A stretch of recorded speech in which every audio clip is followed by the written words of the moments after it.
আসসালামু আলাইকুম সুপ্রিয় দর্শক,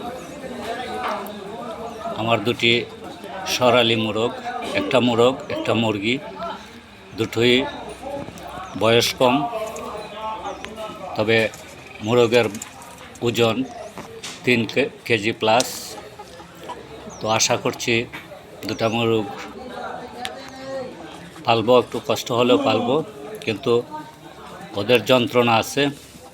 খাবার দিলে একটা আরেকটাকে মারে, কিন্তু এমনিতে ভালো। এই যে দেখছেন, ওটার ডাকনায় একটা দাগ, আসলে এটা কোনো আঘাত না, এখনও সম্পূর্ণ পাখনা গজায় নাই। মুরগারও সেম অবস্থা, সম্পূর্ণ পাখনা গজায় নাই। চেষ্টা করতেছি একটু ভালোভাবে রাখার জন্য, কতদিন রাখতে পারবো জানি না, কারণ ওদের ঠিকমতো খাবার দাবার দিতে কষ্ট হচ্ছে।